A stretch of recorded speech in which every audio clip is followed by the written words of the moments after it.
सही है। चलो नेक्स्ट चैप्टर शुरू करते हैं, ग्रेविटेशन हो गया खत्म। हाँ नेक्स्ट चैप्टर शुरू कर देते हैं, फिर इलेक्ट्रिक करंट। ठीक है, इलेक्ट्रोस्टैट हमारा हो गया, ग्रेविटेशन हमने पढ़ा दिया। उसके बाद सिमिलर थे क्वेश्चन प्रैक्टिस, आपकी जिम्मेदारी बनती है, आप ईमानदारी के साथ कर लें। ठीक है, हाँ ईमान इलेक्ट्रोस्टैट की पहले करना थी, अब तो ग्रेविटेशन ही करना थी। अब तो हम क्या स्टार्ट, करंट इलेक्ट्रिसिटी स्टार्ट कर ले। ठीक है, करंट इलेक्ट्रिसिटी। चलो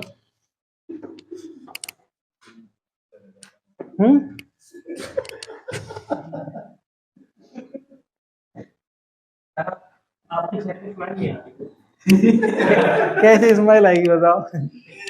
इतने टाइम आपने खराब कर दिया। मैंने बोला बाद में कर लेना पार्टी।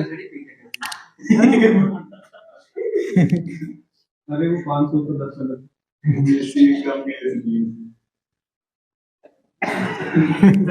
किसने दिए?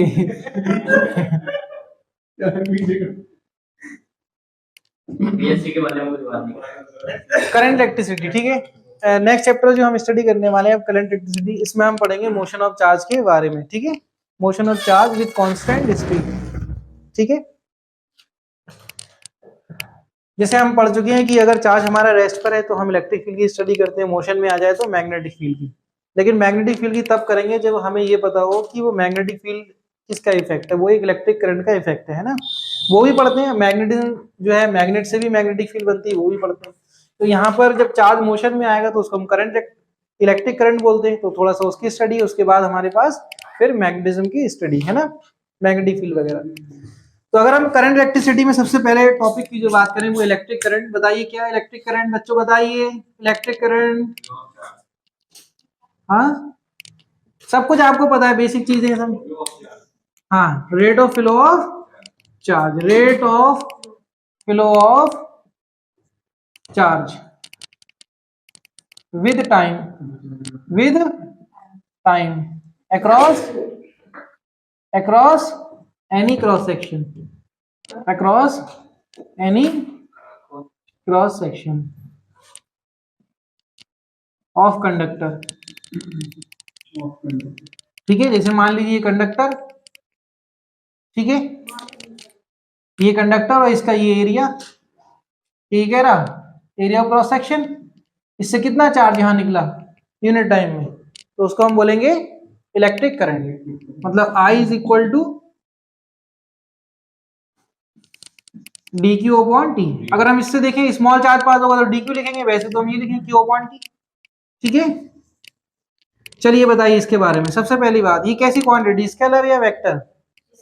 Very good, tensor. क्या है ये टेंसर? क्या टेंसर? वो जो वेक्टर लॉ को फॉलो नहीं करती, लेकिन हाँ डायरेक्शन और मैग्नेटिक फील्ड, मतलब डायरेक्शन भी होती है और मैग्नीट्यूड भी होता है। क्लियर इतना?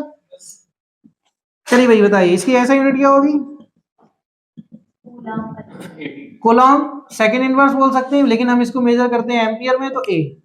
एम्पियर में मेजर करते हैं तो ए। ठीक है, इससे हम बोल सकते हैं कूलॉम सेकंड इनवर्स, लेकिन एम्पियर में मेजर करते हैं तो हम इसको क्या लिखेंगे? ए। ठीक है, चलो डायमेंशनल फार्मूला ए हो जाएगा। ठीक है, डायमेंशनल फार्मूला क्या हो जाएगा इसका?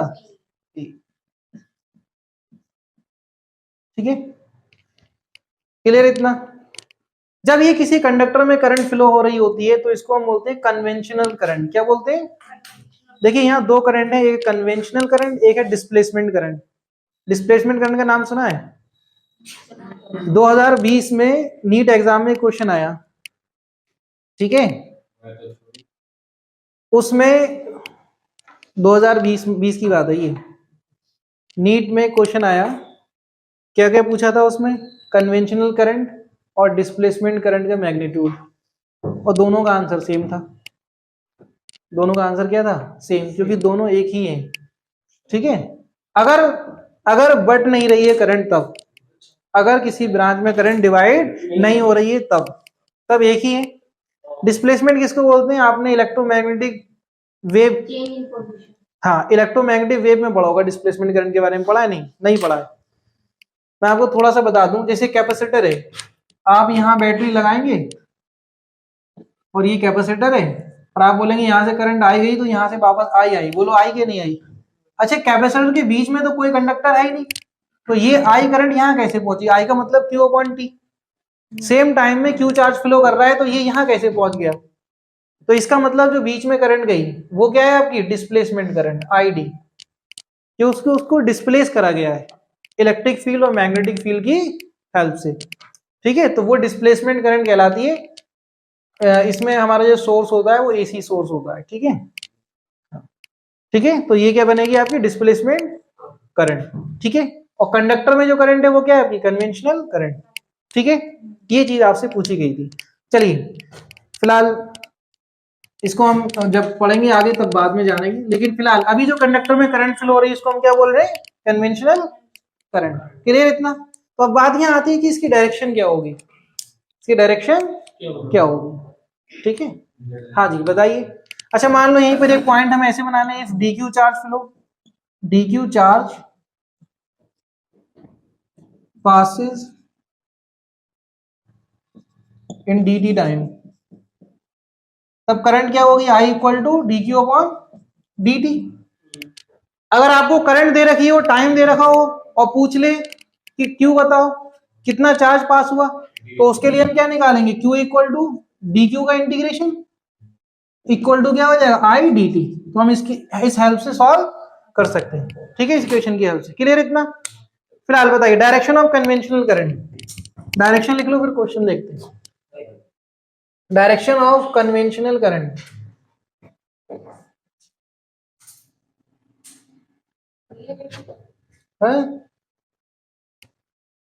डायरेक्शन ऑफ कन्वेंशनल करंट क्या होगी बताइए। Electron from higher potential to lower potential, ठीक है, हायर पोटेंशियल से लोअर पोटेंशियल की ओर होगी कंडक्टर में, ठीक है। कंडक्टर अगर हम देखें तो मान लीजिए अगर हमने ये डायरेक्शन ली है इलेक्ट्रिक करंट की, ठीक है, तो हमने यहाँ बैटरी ऐसे लगाई होगी, ठीक है, तो ये पॉजिटिव का मतलब कंडक्टर का ये एंड पॉजिटिव है, हायर पोटेंशियल बना, ये नेगेटिव का मतलब ये एंड कैसा है नेगेटिव, तो ये लोअर पोटेंशियल बना, ठीक है, और जहां पर पॉजिटिव नेगेटिव है इसका मतलब इलेक्ट्रिक फील्ड होगी, इलेक्ट्रिक फील्ड हो गई, तो यहां पर इलेक्ट्रिक फील्ड का काम क्या है चार्ज को मूव कराना, तो इलेक्ट्रॉन जो फ्री इलेक्ट्रॉन्स है वो क्या कर जाएंगे मूव कर जाएंगे, ठीक है, ड्रिफ्ट हो जाएंगे, इलेक्ट्रॉन इस साइड चले तो होल किस साइड चलेगा इधर, हाँ, तो इलेक्ट्रॉन के मूव करने पर करंट हमारी बनती है, क्लियर इतना।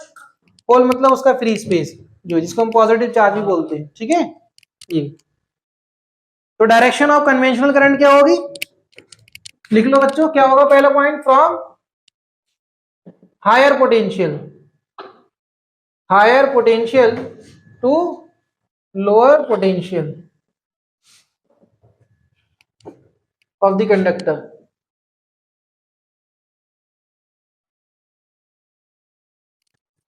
ठीक है, या हम ये बोलेंगे आउटसाइड दी बैटरी, ठीक है, बैटरी के बाहर हायर से लोअर होगी, क्योंकि जो कन्वेंशनल करंट है वो आपकी कहाँ फ्लो हो रही है देखो बैटरी से भी निकल के जा रही है, ठीक है, नेगेटिव से पॉजिटिव मतलब लोअर से हाई, जब क्लोज साइकिल होगी तभी करंट फ्लो करेगी। चलो भाई दूसरा पॉइंट इसमें क्या लिख सकते हैं हम, in the direction opposite to flow of electron, ठीक है, in the direction opposite, in the direction opposite to flow of electrons, ठीक है, ये इसकी डायरेक्शन आ गई, नोट कर लिया, ठीक। अब देखिए क्वेश्चन देखिए क्या है, क्वेश्चन ये है कि आपके पास कह रहा है how many electrons passes through a bulb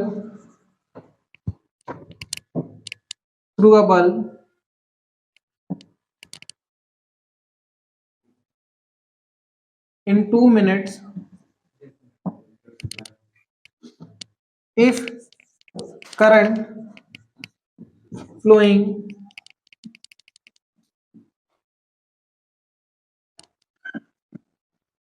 is 300 milli ampere, बताइए सर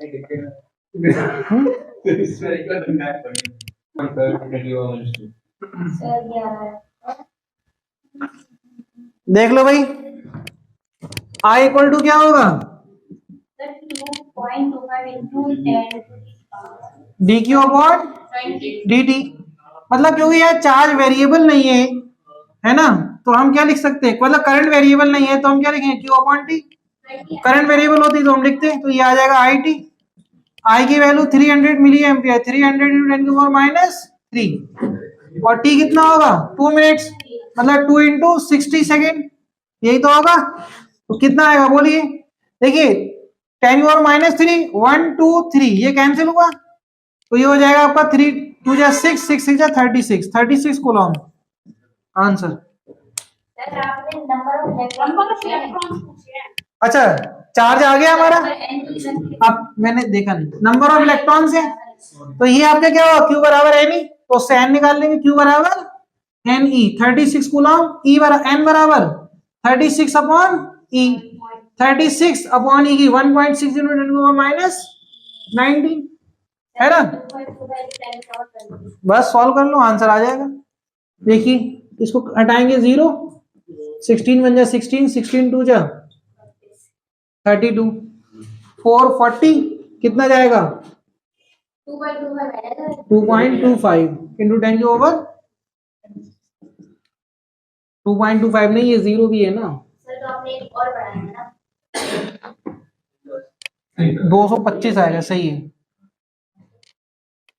ठीक है यही आएगा। 22.5 आएगा। अरे हाँ 22.5, ये 10 मैंने बढ़ा दिया ना, 22.5 22.5, तो ये आया 22.5 इंटू 10 की पावर माइनस 19, प्लस में जाके इलेक्ट्रॉन्स जलेबी नहीं मिली मुझे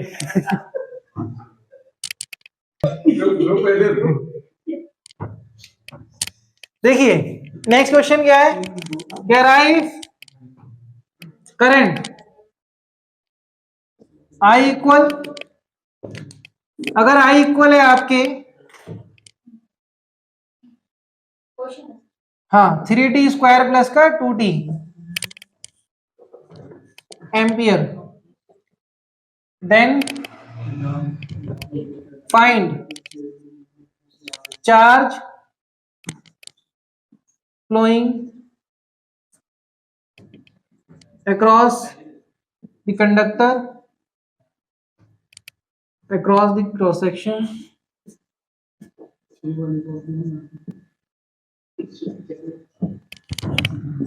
of the conductor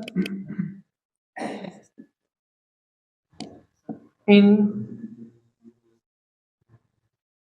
10 सेकेंड। बताइए 10 सेकेंड में कितना चार्ज फ्लो हो जाएगा, 1100 कूलम। भाई यहाँ पर करंट क्या है, टाइम वेरिएबल, टाइम वेरिएबल है, तो हम क्या करेंगे, चार्ज q इक्वल टू क्या हो जाएगा, integration of I D T, integration करेंगे क्या, आई 3t स्क्वायर प्लस का 2t into D T, time कहाँ 0 से लेके 10, बताइए कितना आएगा, 3t क्यू अपॉन 3 प्लस का 2t square upon 2, limit 0 to 10, ये इससे कैंसिल, ये इससे कैंसिल, बोलिए क्या आएगा, 10 का क्यूब प्लस 10 का स्क्वायर माइनस का 0, तो आंसर कितना है, 10 क्यूब 1000 प्लस 100 1100, यही तो आया coulomb, Q equal to this one answer. हो गया नोट, चलो एक क्वेश्चन लिख देते हैं, लिख ही देते हैं, देखो क्वेश्चन क्या है।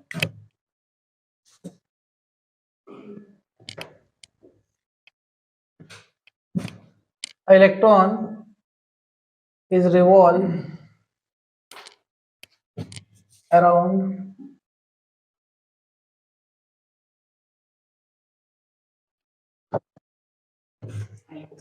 is revolve in a circular path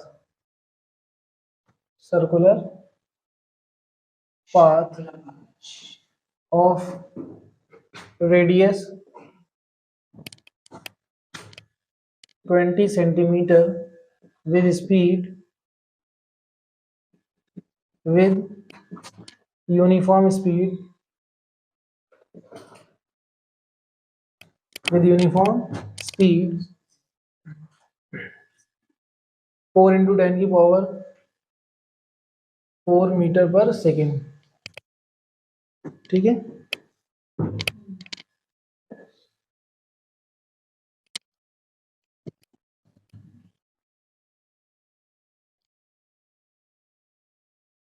find electric current, electric circular path. Find electric current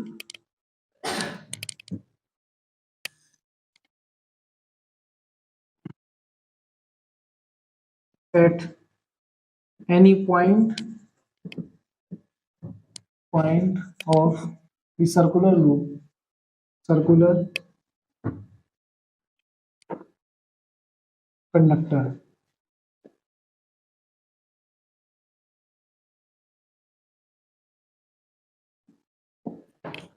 ठीक है, क्या बताना है? देखो आंसर क्या है उसके पहले का ठीक है। ये हमारा सर्कुलर लूप जिसकी रेडियस दी है r, कोई इलेक्ट्रॉन जो मूव कर रहा है v स्पीड से, v भी गिवन है।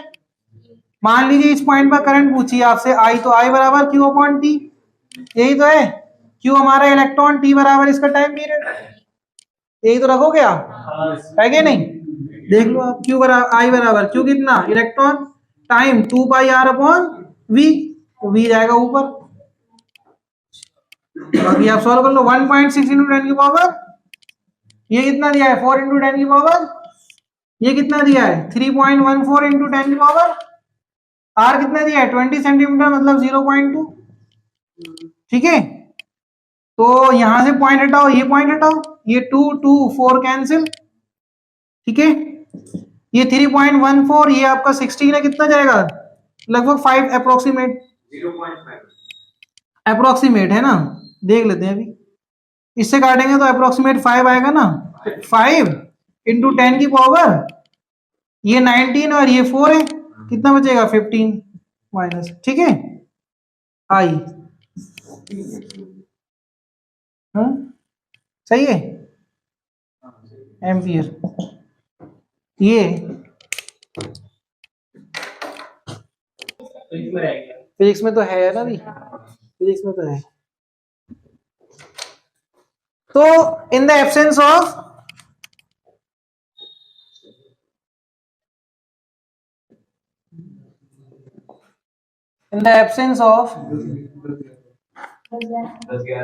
इलेक्ट्रिक फील्ड, कोई बात नहीं, इलेक्ट्रिक फील्ड की एब्सेंस में अगर हम बिहेवियर ऑफ कंडक्टर देखें, ठीक है, तो फर्स्ट पॉइंट की अगर हम बात करें, थर्मल स्पीड उसकी क्या होती है। देखिए ये हमारे पास कंडक्टर, कोई इसमें जो फ्री इलेक्ट्रॉन्स है वो किस मोशन में होंगे बच्चों, रैंडम मोशन में, यहाँ जाएंगे यहाँ यहाँ कोलिजन ऐसे होता रहेगा, ऐसे ही तो होगा, ये रैंडम मोशन है। ठीक है,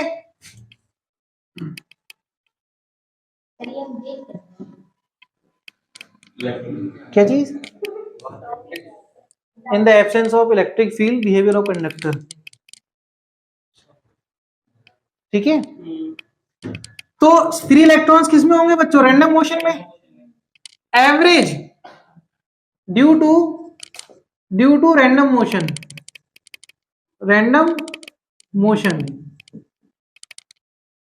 एवरेज थर्मल स्पीड, स्पीड नहीं मतलब वेलोसिटी, एवरेज थर्मल वेलोसिटी क्या होगी 0, ये क्या हो जाती है 0। Thermal velocity due to surrounding temperature, जो भी स्पीड होगी तभी तो ये मोशन में है, थर्मल एनर्जी की वजह से। थर्मल स्पीड क्या होगी एवरेज, वेलोसिटी 0।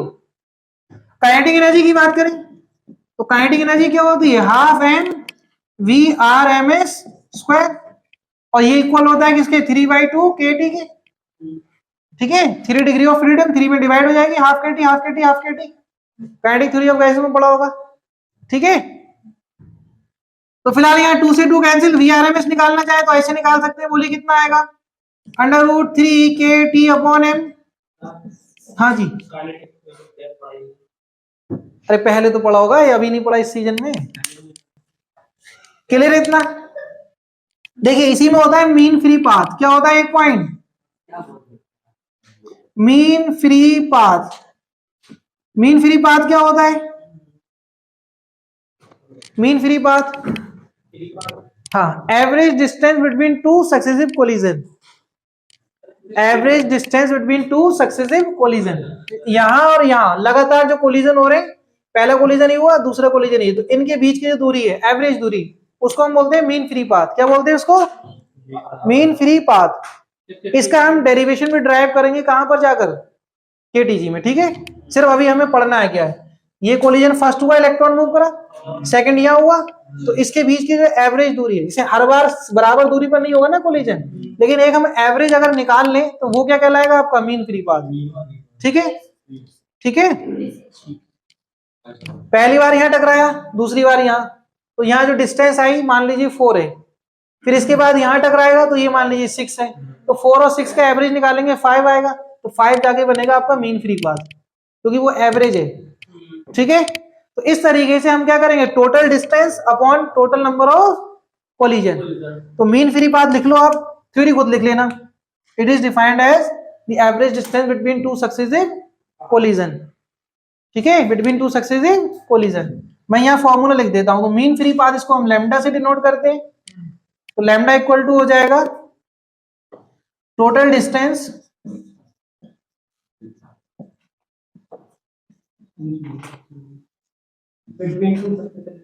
हाँ जी upon total number of collision,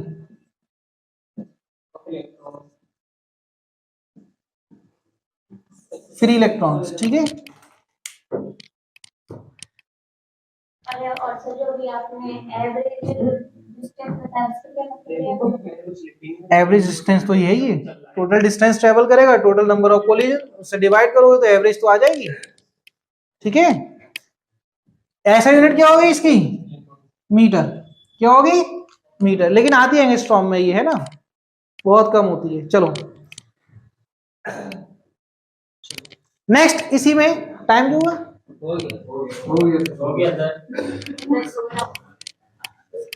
relaxation time देख लो, क्योंकि ये हमें पढ़ना भी है अभी इसके बाद, जस्ट रिलैक्सेशन टाइम, फिर हाँ, बाकी हम नेक्स्ट क्लास में कंटिन्यूस करेंगे। हाँ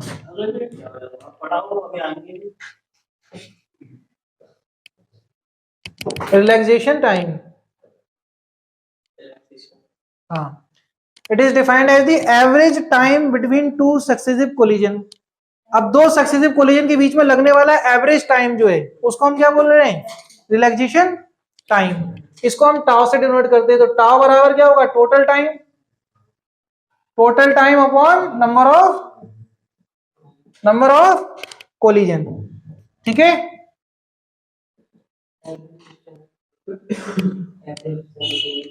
total time upon number of collision, ये टाइम है। ठीक है, तो आज के लिए इतना ही, बाकी हम नेक्स्ट क्लास में कंटिन्यूस करेंगे। Thank you class.